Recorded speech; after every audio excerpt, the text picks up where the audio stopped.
on se retrouve encore une fois dans cette deuxième émission Iron Squid de la Poula. Ouais, on est donc vous êtes sur ironsquid.tv où on peut retrouver les émissions en live, les émissions en différé, toutes les émissions, toutes les informations sur vos joueurs préférés. Et alors doucement, on va passer à la troisième rencontre de cette seconde émission. Je vais y arriver, qui va opposer Todd à Puma. Todd à Puma, on a vu le PVT de Todd mercredi dernier quand il s'est affronté à Boxer tout simplement. Puma qui s'est pris une tannée également par Rhett. Donc là on a un peu les deux losers qui vont devoir s'étriper entre eux. Ça ressemble un peu à la scène de Batman Dark Knight où tu sais t'as les deux gardes du corps du mec qui s'est fait buter par le Joker et le Joker pète une canne de billard et leur dit bon bah démerdez-vous, faites vite, un seul ne pourra rentrer dans ma team. Eh bien c'est un peu ça, ils vont devoir se planter avec des queues de billard pour finalement sortir de cette maudite poule A. Puma contre Todd, est-ce que tu as un favori sur cette rencontre? J'aimerais bien qu'on regarde en fait les fiches des deux joueurs. Alors on va commencer, on va commencer, pendant que la régie me dit que c'est possible, on va commencer par la fiche du joueur coréen, donc Puma. Puma, très très gros terran coréen. Donc vous voyez sa fiche à l'écran. Alors son palmarès est impressionnant. NASL saison 1, donc un spécialiste de la NASL, quelqu'un qui se revendique, on va dire, dont l'ambition est d'être le meilleur terran au monde. Apparemment son meilleur match-up est le TVP. TVP meilleur match-up. Et d'ailleurs ça s'est vu en NASL puisque les deux NASL, il les a remportés contre MC et Liquid Hero. Donc Puma, un joueur qui a largement sa place dans notre tournoi. Tout à fait, qui a rejoint donc l'équipe Evil Genius, un des premiers Coréens à rejoindre une team non coréenne, et a rejoint Hydra, donc qui était son ancien coéquipier sur Brood War. D'ailleurs, il y avait eu toute une polémique de mémoire sur le fait que Evil Genius avait démarché Puma sans prévenir son ancienne équipe. Alors, j'avoue que je me rappelle plus l'ancienne équipe. Bon, c'était un gros clan coréen, l'ancienne équipe de Puma. TSL, voilà. Et alors, en face de Puma, on va avoir notre Protoss favori avec Adel Scott, bien évidemment, puisqu'il s'agit de Todd. Ancien Millennium et maintenant Fnatic, donc coéquipier de Moon et de toute la clique. Et Todd qui dans ce tournoi pour l'instant, il a réussi à prendre une game à Boxer. Il s'est entraîné pendant 2 ou 3 mois en Corée. Il a des BO solides, notamment son BO avec prisme de transfert Nelson et ses 4 sentries à l'intérieur. Ouais. On l'appelle comme ça maintenant, hein, le build de Nelson by Todd. Ouais. Donc The Nelson build. The Nelson. Et alors on va voir déjà s'il va reproduire la même chose puisque c'est la même configuration. Je te propose de lancer la game pas plus tard que maintenant. Et donc la game, donc voilà les deux joueurs qui sont partis. On est sur Antigua Shipyard, Puma à droite en terrain rouge et Todd à gauche en Protoss bleu. Une map très grande, une map très grande. Alors tout à l'heure, il s'était pris une petite séchée par MKP, la méthode. Sur Antigua Shipyard. Ouais. Il a perdu une game contre Boxer sur Antigua Shipyard. Malédiction. Coïncidence, je ne crois pas. Pronostic. Ça sent la tatane. En tout cas, je n'espère pas. J'espère qu'il va pouvoir joyeusement rouler sur son adversaire et qu'on pourra ensuite fêter tout cela autour d'une Rebier le 5 mai à la finale. Mais Todd qui va devoir... Mais Todd qui n'a pas... comme tu dis, il a du mal à gagner sur cette map, mais pour autant, il ne l'a pas veto. Donc, on va voir la stratégie qu'il va nous réserver. Alors, de mémoire, contre Boxer, il était parti sur Nexus First.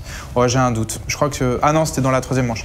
Bon, quoi qu'il en soit, le Terran donc Puma qui va partir sur la baraque et qui va pas partir sur CC First. Est-ce qu'il va prendre un gaz à 13? Eh bien, c'est ce que nous allons voir. Et j'ai l'impression que Todd est en train de partir sur un truc légèrement chelou.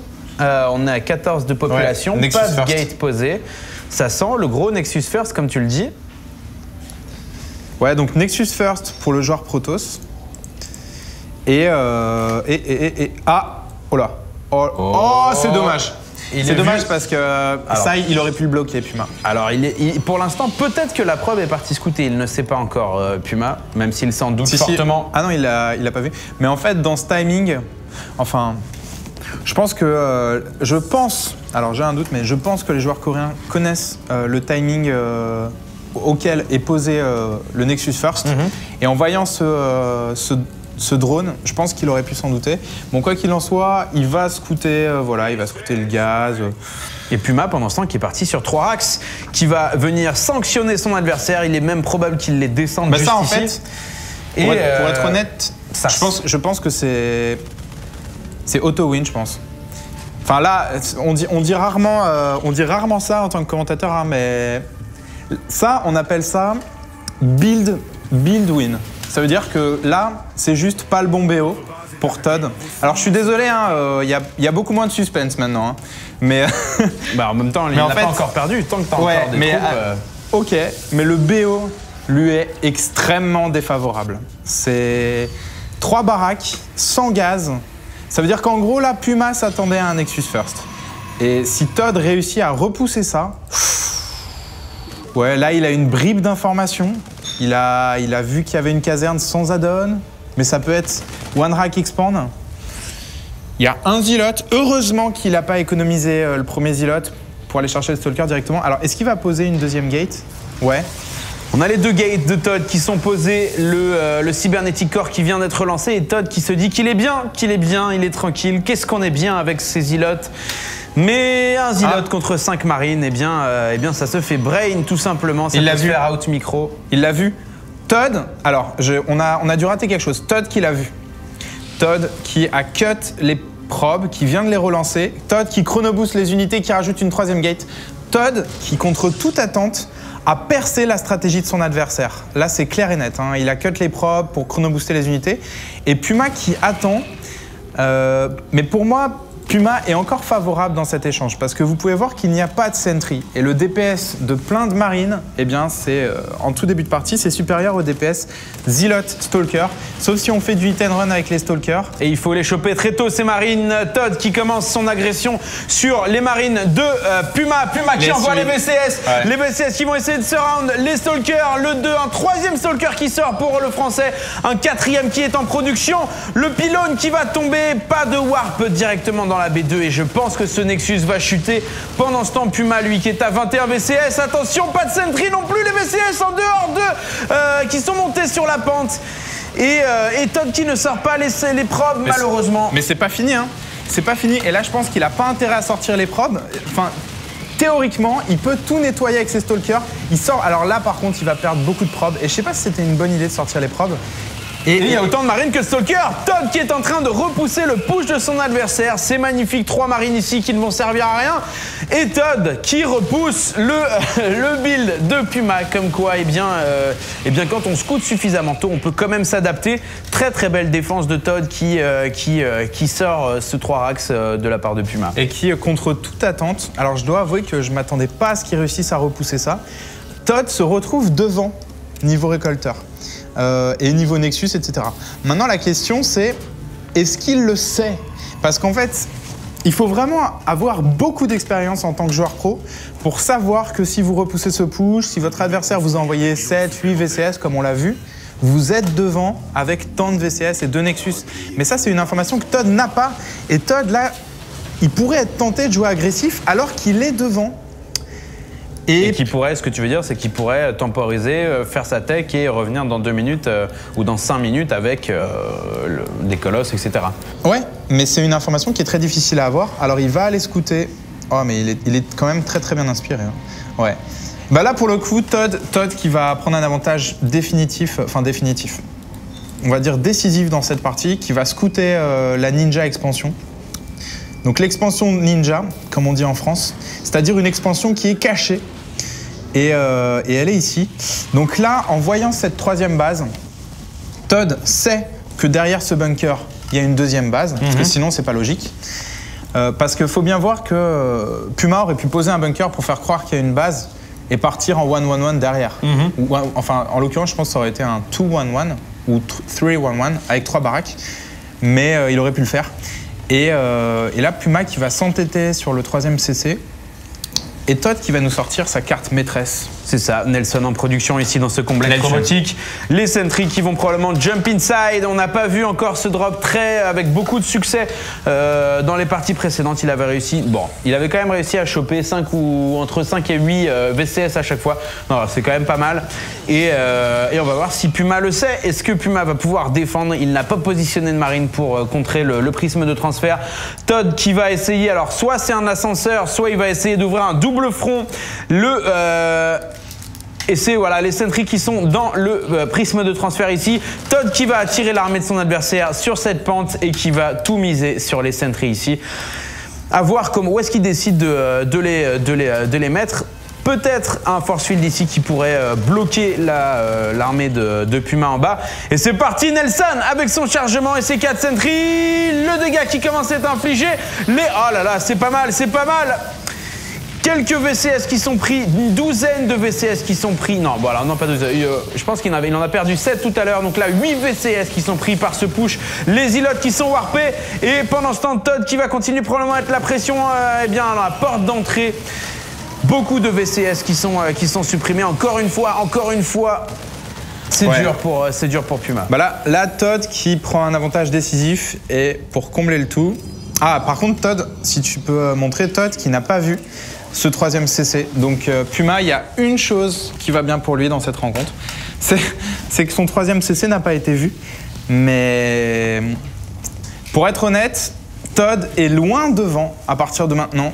Il a le double de récolteur de son adversaire, moins 3 mules, cela dit. Donc pas autant de vent que ça au niveau income. Mais il a beaucoup plus d'armées. Au niveau tech, il a le complexe robotique, il va aller chercher le conseil crépusculaire cette fois. Alors cette fois, il a scouté la B3 avec ses stalkers. Effectivement, les stalkers qui ont spoté cette B3, la double forge qui a été lancée, les Ubrad en cours. La B3 a posé le conseil crépus à moitié. On a un Puma qui va devoir qui va avoir fort à faire pour se défendre, un supply gratosement donné. Et Puma qui galère, 58 de population contre 94. Todd qui est bien, Mais on l'a vu perdre des parties où il était bien engagé. Hein. Ouais. Donc Todd qui va devoir avoir les esprits clairs, ne pas faire d'erreur, attaquer au bon moment et ne pas être trop défensif pendant trop longtemps. En tout cas, cette fois, il n'a pas perdu son prisme de transfert. Donc j'espère vraiment qu'il va continuer à l'utiliser parce que je trouve que ça lui donne vraiment beaucoup de... Ça lui permet d'être agressif en fait. Et j'ai l'impression que sans ce prisme de transfert, il est beaucoup moins agressif dans ce match-up en tout cas. Donc j'espère vraiment qu'il va le garder en vie. Todd qui a compris qu'il était devant, donc qui a posé B3. Alors Todd là, il est en train de tout rechercher quoi. Hein. Donc les hauts templiers, la charge... alors combien de forges est-ce qu'il a? Il en a 2. 2 forges, voilà, il va lancer le +1 et le +2. Là, il a les ressources. Donc, dès qu'il y pensera, il va les lancer. Voilà, il les lance maintenant. Il est en train de se diversifier à mort et il a raison. Donc là, Todd qui a une bonne lecture de sa position, il sait qu'il est très loin devant son adversaire, Puma. Et on pourrait avoir un joueur français qui s'imposerait. Dans cette première manche, en tout cas. Dans cette première manche. Et de toute façon, il n'a pas vraiment le choix. Todd, il vient de perdre contre Boxer et MKP. Il y a un moment donné où... Faut arrêter l'hémorragie, quoi. Faut représenter un peu, quoi. Faut cautériser. Comme on dit à Arles. La machine. Faut cautériser avec un petit Puma. Mais non, c'est vrai que même pour l'ego et pour la suite du tournoi, même si elle est courte, eh bien, c'est quand même plaisant de te dire que t'es pas le plus mauvais de ta poule. Et on va avoir un petit drop de la part de Puma. Alors Puma qui a bien compris qu'à nombre d'armées égales, il ne pouvait pas être agressif et qui va essayer de dropper combien de probes? Un probe et il va y laisser... Ça va.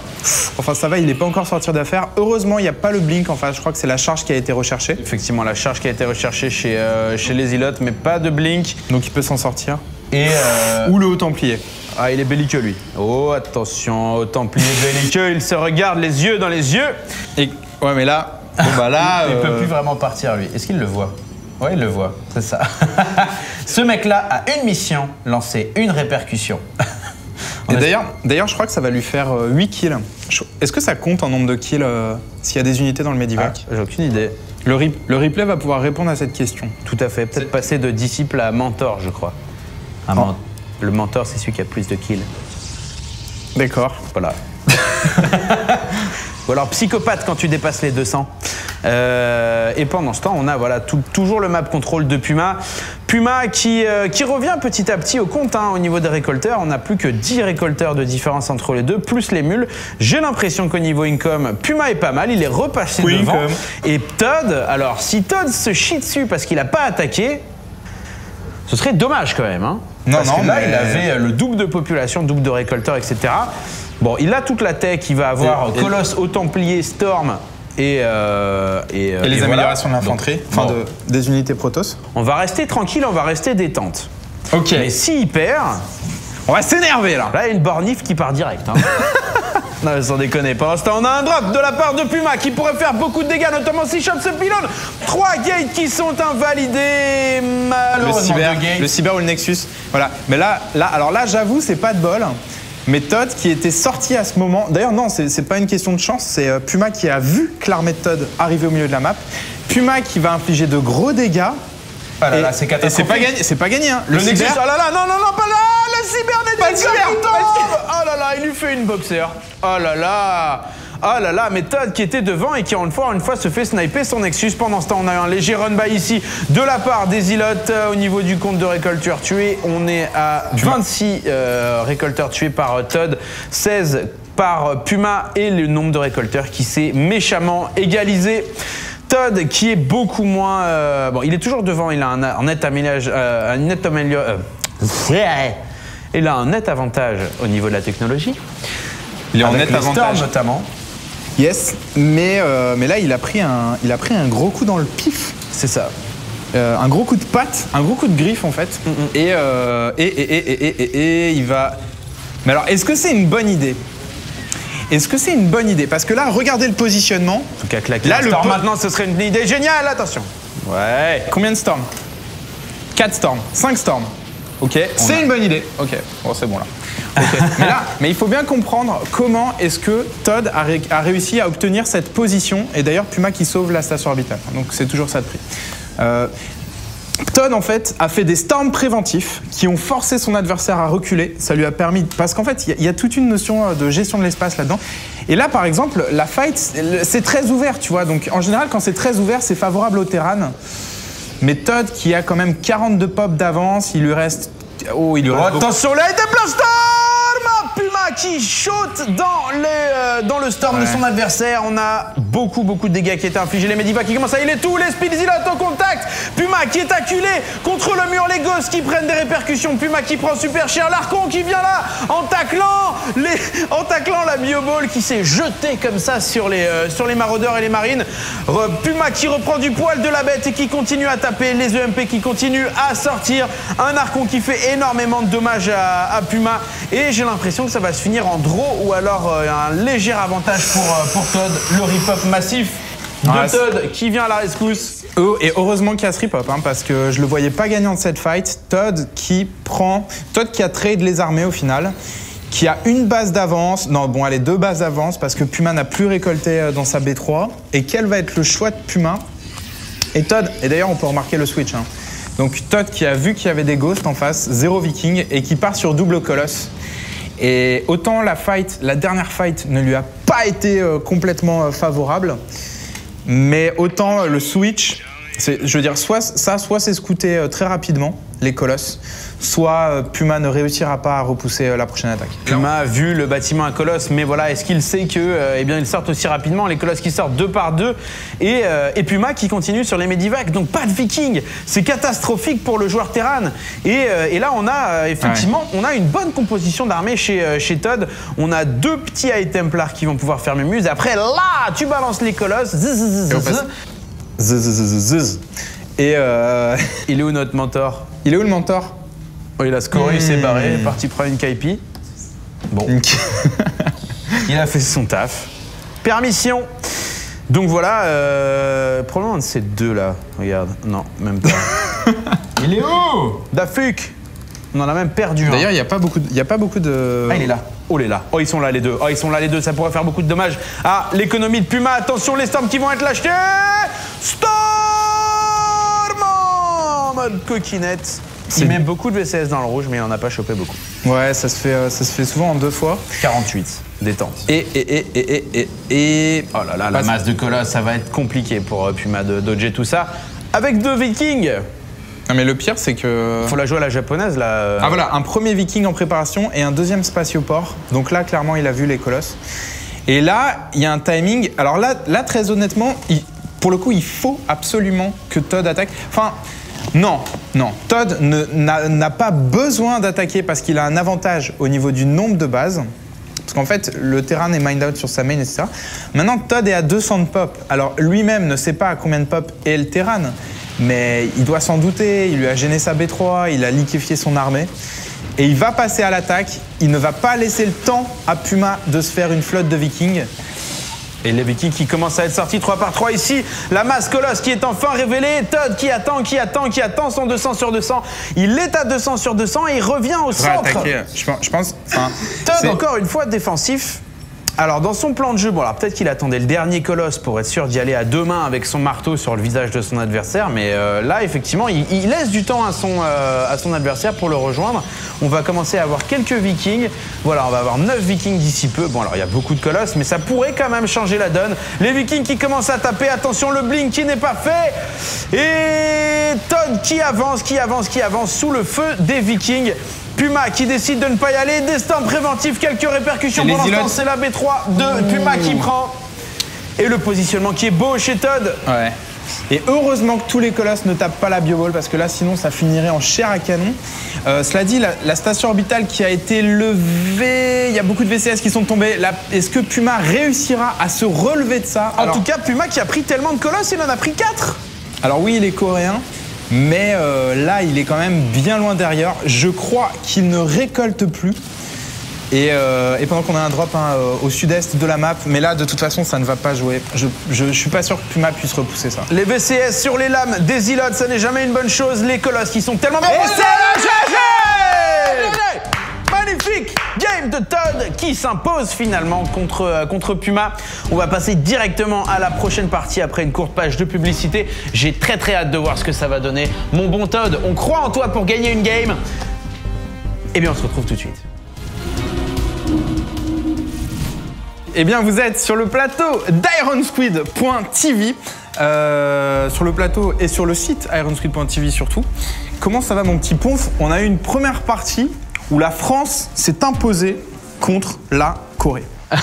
Le français en tout cas dans la première manche qui a ramassé Puma, repoussé un push qui n'était pas du tout évident à repousser tout simplement, et après il est arrivé avec sa B3, il est arrivé avec ses storms, les storms ont été bien posés, le jeu de jambes était parfait, voilà. Le jeu de doigts il était là. Il a fait une Zidane, il n'y a que ça à dire. Et il s'est imposé le bon Todounet, donc félicitations à lui. Il n'a pas encore gagné car c'est en 2 manches gagnantes, c'est un BO3 et il joue contre Puma qui n'est pas manchot lui-même. Donc on est parti, on est sur Terminus Re. Et là, Todd qui pourrait saisir l'occasion de gagner sa première rencontre. On rappelle qu'il a perdu contre MKP et contre Boxer. Donc voilà, le TVP qui ne sourit pas pour l'instant à Todd. Espérons qu'il transforme l'essai sur cette deuxième partie. T'as vu petit langage un petit peu rugby comme ça. Ouais, c'est spécial dédicace au monde du rugby qu'on kiffe. C'est ça. Et mettre le cul entre les barres. Ouais, j'ai entendu autre chose. Mais ok. Donc Puma aussi qui a une défaite à son actif puisqu'il a perdu contre Rhett. Et donc c'est sa deuxième rencontre contre quelqu'un de sa poule, il est à 0-1. Puma qui va tranquillement commencer à waller. Alors on va montrer la version de Terminus Re, et notamment donc le supply en bas de la rampe, bien évidemment. Et ensuite, pas de rocher sur la B3, un seul gaz, tu peux cliquer sur le gaz sur la B3. Alors vous voyez qu'il s'agit d'un gaz normal, c'est pas un geyser enrichi, et des rochers ici. Donc ça c'est un détail important. C'est quelque chose que en fait je voulais montrer parce qu'il y a beaucoup de versions de Terminus Re. Effectivement. Donc pour que ce soit bien clair dans l'esprit des gens. Donc une map Terminus Re qui incite à la B3, qui incite à la partie macro, mais qui en fin de partie devient très difficile à défendre puisque vous avez une entrée directement dans vos récolteurs ainsi que dans votre B2. Donc bon, après en TVP, bon, ça dépend des compositions, mais c'est surtout en Zerg versus Terran Protoss que ça joue. Ouais, et alors on va voir comment est-ce qu'il va s'en sortir. Alors là, pour être honnête, il y a eu de la réussite du côté de Todd. Todd qui va scouter directement l'emplacement de Puma et qui va voir, pas de bol pour Puma, donc il va scouter qu'il y a un gaz. Ça, c'est une information clé.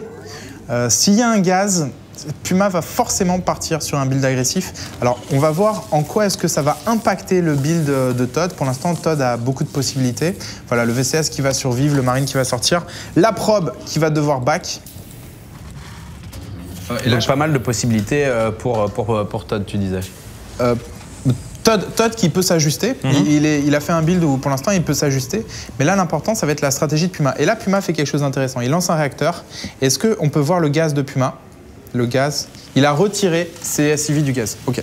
Donc ça c'est une stratégie qui est de plus en plus utilisée en Corée.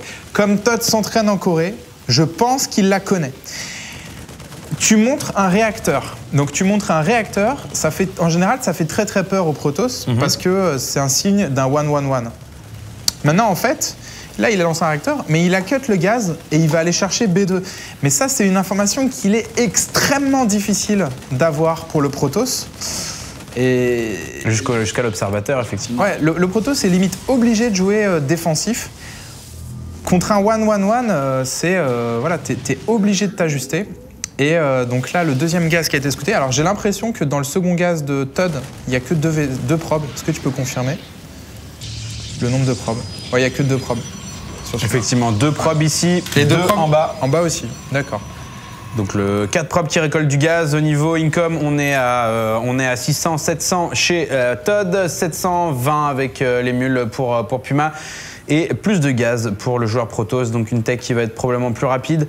Pendant ce temps, la probe une fois de plus, qui fait un peu du jogging devant la base de Puma. Puma qui doit vraiment gagner cette game, sinon c'est deux défaites dans sa poule et ses chances de passer en quart qui seraient amoindries, mais tellement. Donc il joue sa vie, la Puma, sur cette game. Mais Todd aussi, hein. Peut-être qu'il a déjà perdu 2 games. Et alors, comment ça se passe quand t'as 2 félins qui sont tous les 2 affamés et qui vraiment ont tout à perdre sur cette rencontre? Eh bien, ils sortent les crocs. Et oui. Et ils se griffonnent le visage comme ça. donc voilà, Todd qui va griffonner son adversaire avec ce Nexus et se faire scouter finalement. Qu'est-ce qu'il a vu? Il a vu les 3 gates, il a vu... Ok, bon là il voit tout. Bah parfait. Le scan de Puma qui est parfait et qui va voir la B2 et les 3 gates. Donc là, l'information qui est totale. Je pense que... Alors, le seul inconvénient de cette map pour le terrain en début de partie, c'est qu'il n'y a pas de choke sur la B2. Donc en fait, là, il va être forcé de poser un bunker, sinon il risque de se faire hit and run par des stalkers. Et on a vu que c'est quelque chose que Todd aimait beaucoup faire. Donc je pense qu'il va poser un bunker très rapidement. En tout cas, je pense que c'est ce qu'il devrait faire. Donc voilà, pas d'égocentrisme, égocentricité. Chacun sa Xel'Naga et on s'attend. Donc Todd qui est partageur. Et pendant ce temps, on a Lincoln qui monte petit à petit. Au niveau des compositions, c'est du classique. 2 maraudeurs, 15 marines, contre 3 sentries, 3 stalkers et 1 zealot. La tech de Todd qui va néanmoins se développer petit à petit. Peut-être un Nelson. Ce n'est pas un Nelson, c'est un Immortel qui est produit. Ah non, Immortel annulé. Ouais, il a vu la B2. Alors, attendez. Il a scouté... Bon, et en fait, si vous voulez, Todd a scouté cette armée et il a interprété que derrière, il y avait B2, je pense. Et donc, qu'il n'avait pas besoin d'un immortel. Il va tranquillement voir cette troupe. L'obus incapacitant qui manque aux maraudeurs pour les ralentir.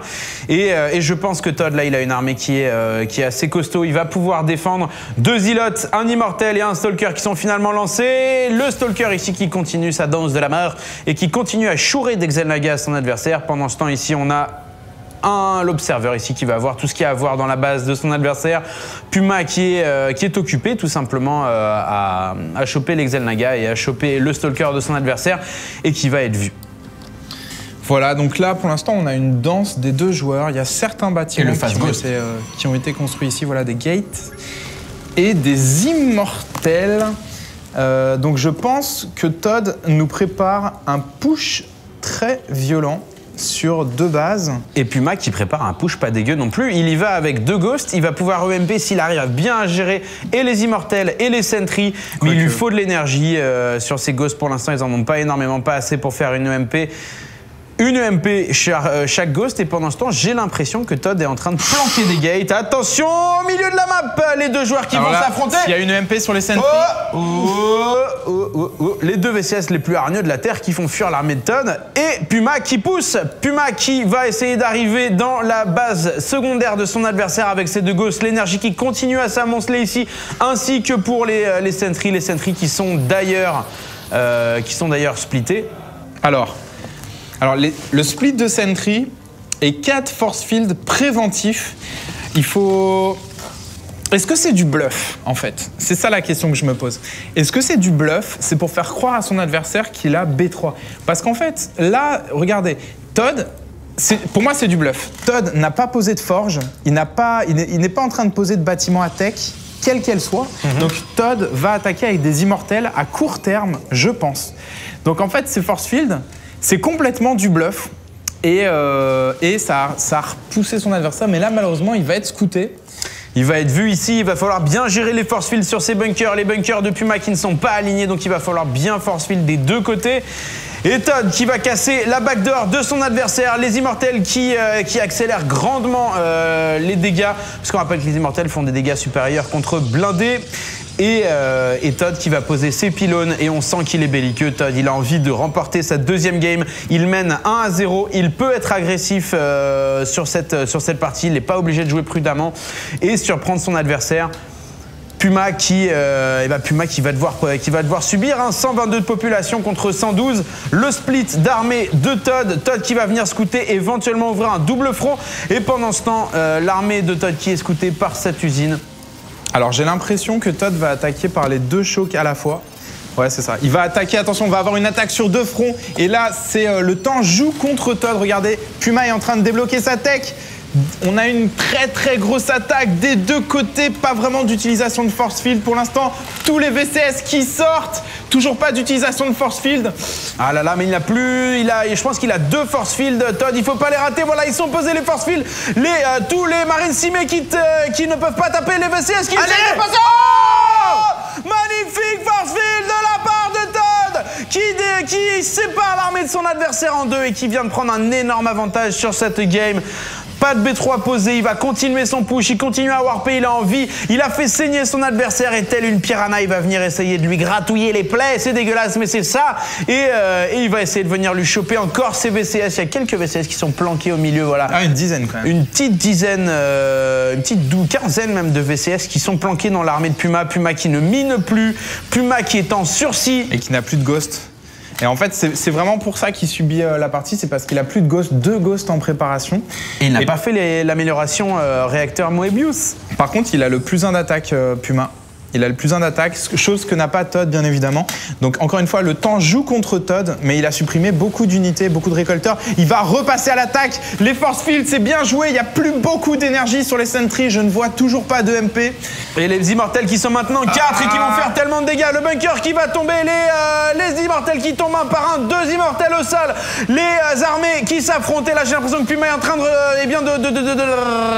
remonter au score.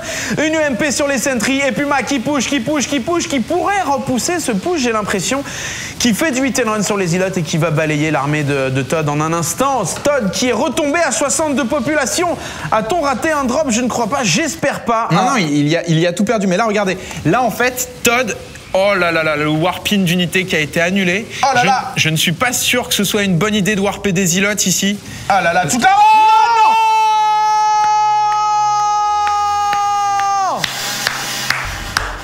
Et oui, pas de parti pris dans cette émission.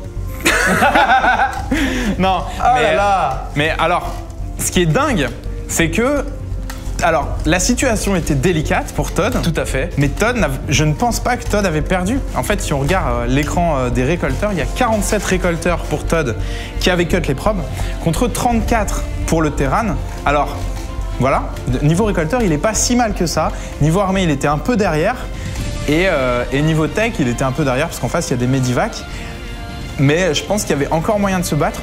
En tout cas, Puma qui a très bien défendu. Et une partie hallucinante. Et Puma qui a eu très chaud aux fesses, il faut bien le dire, avec ses 15 VCS dans son armée. C'était à chaque seconde qui passait, c'était des ressources en moins, des troupes en moins. Et les 2 gosses qui sont sortis qui ont eu le temps de sortir une EMP. Et je pense que ça a aussi bien aidé Puma dans sa défense. On est à un partout. Todd va-t-il remporter cette game? Puma défendra-t-il son honneur en gagnant lui aussi une rencontre? Donc je vous propose de découvrir ça avec nous juste après une page de publicité. À tout de suite. Hello, bonjour à tous, rebonjour. Nous sommes toujours dans le duel, l'affrontement final de cette deuxième émission Iron Squid. Todd contre Puma, un partout. On est sur Dual Sight, les couteaux sont tirés. Et les 2 joueurs sont extrêmement vieux de cette game. Puma qui, grâce à cette game, pourrait gagner 1 point dans la poule puisqu'il est toujours à 0. Il a perdu contre Rhett.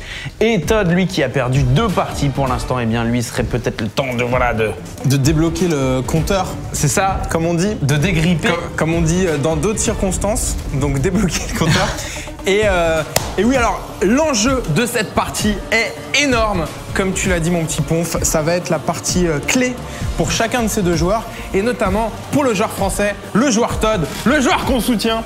Et on soutient aussi Puma, mais du bout du doigt comme ça, genre. On n'a pas la nationalité en commun, mais on est tous des grands fans de Puma. C'est ça. On le soutient sur une planche, mais la planche, elle est au-dessus du vide. Voilà. Mais il est sur une planche. On est copains. Non, mais voilà, je veux dire un peu de. Il faut dire que voilà, il n'y a pas beaucoup de Français, donc on les soutient un peu. Mais Puma qui est une tuerie, et je pense qu'il ne va pas laisser Todd placer son jeu. On est sur Dual Sight. Alors la partie qui se lance entre ces deux joueurs, cette partie qui va être décisive. Effectivement, les 2 joueurs qui sont à 1 partout, Todd qui a besoin de cette win pour gagner 1 point tout simplement dans sa poule. Puma qui a à son actif une défaite contre Rhett. Donc les 2 joueurs qui jouent plus ou moins leur vie sur cette game. On est sur Dual Sight, une map qui, me dit-on, ne favorise pas forcément les Protoss. Enfin, ce que tu m'avais dit tout à l'heure pendant la pub, les 1-1-1 qui est très dur à contrer en Protoss. Ouais, et puis ça peut être assez rapide sur cette map de faire un 1-1-1. Et il n'y a que 2 spots, les 2 bases ne sont pas trop éloignées, il y a des spots pour mettre les tanks en mode siège. Donc c'est peut-être une stratégie que va mettre en œuvre donc Puma contre Todd sur cette map. En tout cas, ça se comprendrait dans ce match-up.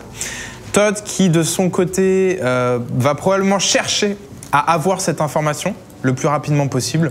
Donc il pourrait scouter assez vite pour notamment voir la prise de gaz, ce qui est une information clé de ce match-up au début, parce que s'il n'y a pas de gaz, cela dit, s'il n'y a pas de gaz, ça peut être aussi un opener agressif en mode 3 racks, 3 racks no gaz. Mais en principe, c'est 1 rack expand sans gaz. Un build à la Marine King Prime. Donc on va voir, pour l'instant, on a un gaz de la part de Puma, qui va donc jouer, on va dire, un minimum agressif contre Todd. Et qui a décidé de prendre le gaz du haut. C'est chelou qu'il n'ait pas pris le premier. C'est pas plus automatique de prendre le premier gaz? Alors effectivement, sur certaines maps, le gaz qui est loin du minerai en fait récolte plus rapidement que l'autre gaz. Ah bon, d'accord. Et oui. Ah, c'est piégeux, quoi. Oui, et personne te le dit. Quand tu as des écrans de chargement, il y a pas la petite phrase qui te dit fais gaffe, gros, prends pas n'importe quel gaz, laisse pas traîner ton gaz, tout ça. On te dit les gaz, c'est pareil. Laisse pas traîner ton gaz, ouais. Non, effectivement, Blizzard n'a pas les mêmes références que nous. Et voilà, donc on a la probe qui a scouté le gaz, la probe qui aurait pu rester un peu plus longtemps, mais ne serait-ce que pour voir est-ce qu'il y a un add-on sur la baraque, est-ce que j'ai le temps de voir autre chose, mais il va choisir de back. Et de son côté, le scout du joueur coréen, donc le joueur Terran, qui va arriver dans la base de Todd, donc bien plus tard, bien évidemment. parce que ce scout, ce VCS que vous avez au milieu de l'écran, est calé sur l'arrivée du premier Stalker dans la base Protoss. C'est à l'arrivée du Stalker que le VCS doit partir, pas à l'arrivée du Zealot, puisqu'un VCS est plus rapide qu'un Zealot. Donc voilà, donc il va rentrer dans la base et il va voir plusieurs choses intéressantes. Il va voir qu'il y a double gaz. Bon, que l'unité est chrono-boostée, mais ça, c'est pas... Et voilà, et le cyber, mais ça, c'est pas décisif. Et il va back, mais il n'a pas vu beaucoup de pylônes. Il a vu un seul pylône, en fait. D'ailleurs, c'est intelligent de la part de Todd. Parce que le deuxième est là. Ça c'est le troisième, mais le deuxième est ici. Et d'ailleurs, c'est intelligent de la part de Todd d'avoir caché et son deuxième et son troisième pylône. Donc en fait, si vous voulez, Puma ne sait pas où est son troisième pylône. Et pour une bonne raison, Todd qui va poser la Stargate, alors il va pas la faire en proxy, parce que peut-être qu'il sent que son adversaire va aller chercher cette Stargate et le pylône qui est scouté. Et heureusement qu'il ne l'a pas fait en proxy, du coup il va pouvoir popper des Void Raid directement dans sa base. Est-ce que Puma a l'info? Il n'a pas l'info sur la Stargate de son adversaire. Il va commencer à sortir des maraudeurs avec des Hélions. Un push qui se fait peut-être plus en Terran versus Zerg, mais que Puma s'est décidé à appliquer contre Protoss. Et ça peut faire beaucoup de dégâts. Les Hélions qui vont sucrer toutes les sentries et les Zealots, et les maraudeurs qui font la charpie de Stalker, comme tout le monde sait. Donc un push qui pourrait faire énormément de dégâts s'il arrive avant le Void Ray. Ouais, alors le Void Ray qui est en train d'être chrono-boosté par la méthode, c'est... Pour moi, je pense qu'il a les armes pour gérer cette situation. Voilà, il va commencer à tapoter le tourmenteur qui va se faire réparer, le premier Void Ray qui va bientôt arriver, le tourmenteur qui monte, le force field, c'est bien, le tourmenteur qui va aller scouter la Stargate. Et là, on peut voir que... Vas-y. Ah bah là, c'est la débandade, hein. Stargate, gros problème. Aucun des ni des maraudeurs n'a pris son lance-missile.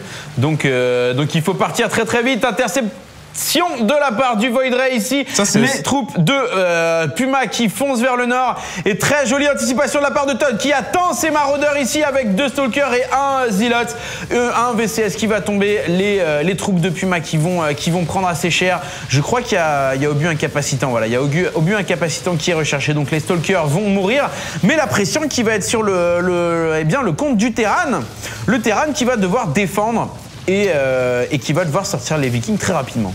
Oh là là, le bunker qui s'est fini juste à temps.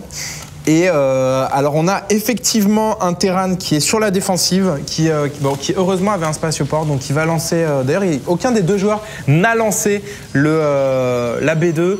Et on a un Hélion qui est en train d'arriver dans la main de Todd.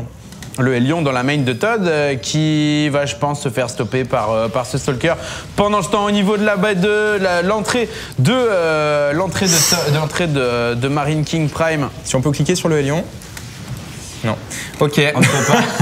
C'est impossible. On ne peut pas cliquer sur le Hélion. Et donc il y a quelques ouvriers, quelques probes qui ont été tués par ce Hélion, mais pour l'instant, rien de décisif. On est à...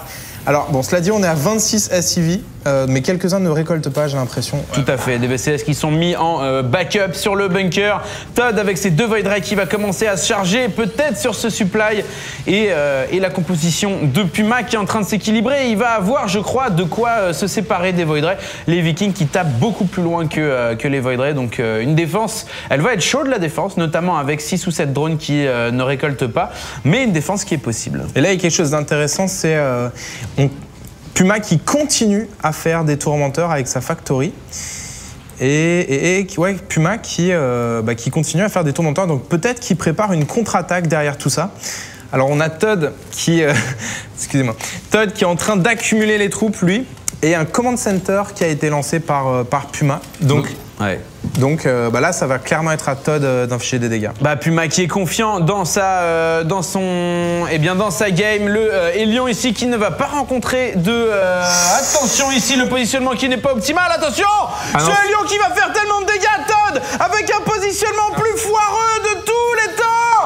Ah mon Dieu, Todd, mais pince-toi, Todd. Oh là là, le Hélion qui a 14 kills pendant ce temps dans la main de Puma. C'est la dèche. Todd qui essaye désespérément de tuer des récolteurs. 10 récolteurs tués par Todd contre 19. Le Hélion qui a fait tellement de dégâts qui vient de mourir maintenant à cause du Stalker. Mais maintenant, toute l'armée de Todd, eh bien, les jambes coupées, plus d'économie, 24 de pop contre 41. Todd, le français qui est en...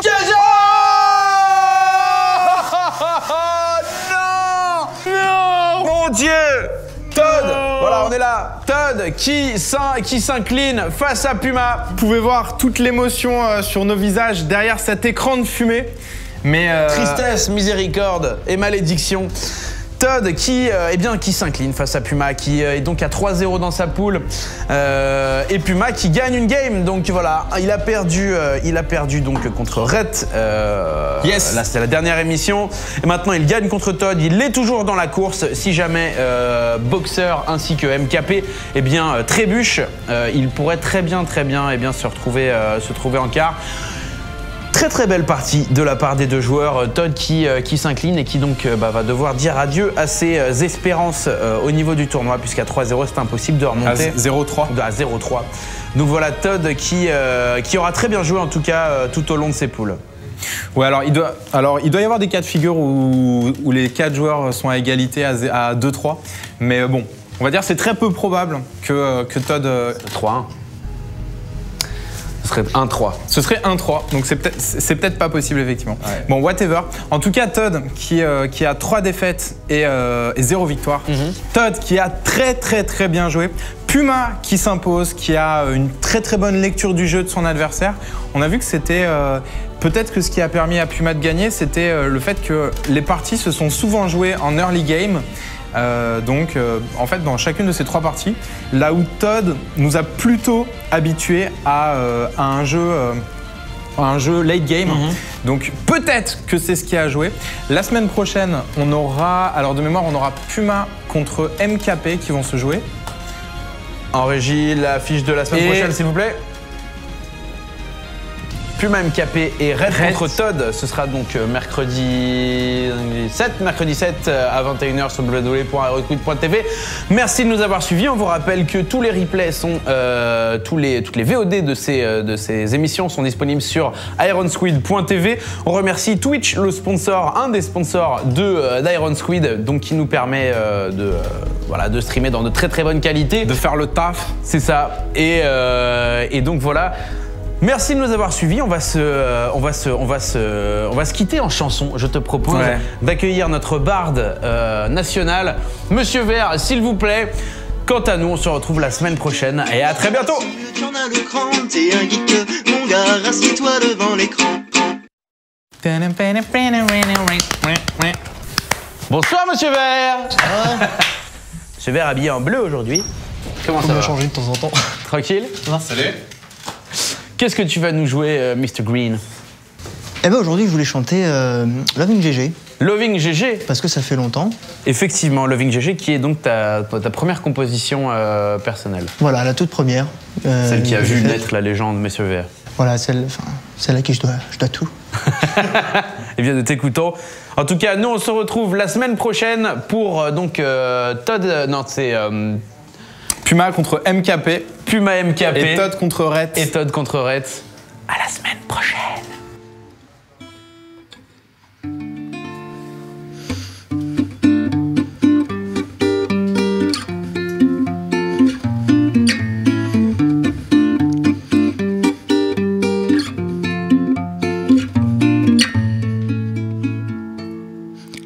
Quand je t'ai vu, tu te souviens, la toute première fois, c'était peut-être pas malin de faire un proxy chez toi, ce ne fut pas pour me ravir que t'envoya ton scout. J'essaye de plus me souvenir de la violence du reboot. Toi tu sors de ta main et moi je take en urgence, histoire de ne pas me faire brain par toi et ton income d'avance. C'est à la Xelnaga que tu me brilles aux narines, comme un tort qui passerait à côté d'un Benling. Ma station orbitale a presque mal au crâne. J'avance mais j'ai du mal chez toi à grands coups de scan pour deviner tes strates. Car chez moi ça sent le bouc, ça sent plus la noisette, ça sent presque le Fort Nuke. Et quand je tends comme au siège, tu ramènes bon chiclouk. Je me sens comme pris au piège, je me sens comme supply block. Et quand je tente le changelin, t'es plus que vigilante. Je suis là comme un crétin juste en bas de ta pente.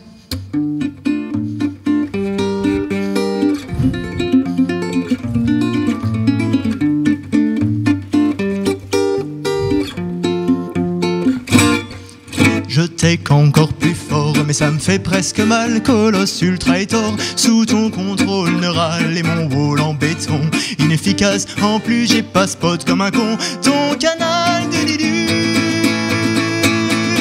mes expands sont tombés. Ton creep s'étend surtout. Je suis complètement vidé, comme MP de partout. Ma hatch croule sous les storms. Les drones rentrent dans la danse. Moi je pleure sur mon swarm, mes cris à l'imbalance.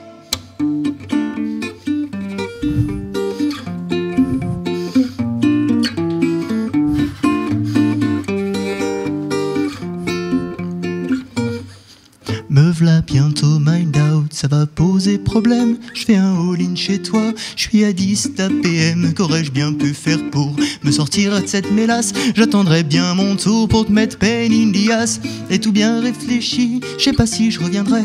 Et si à chaque partie tu me laisses à 3 HP, toi réfléchis bien vite, si je suis pas si mauvais, je pourrais des fois rage quit. Allez c'est bon, GG.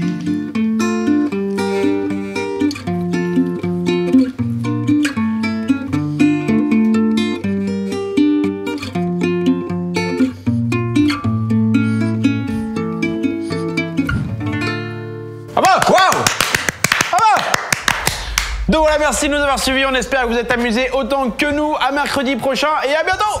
Ciao.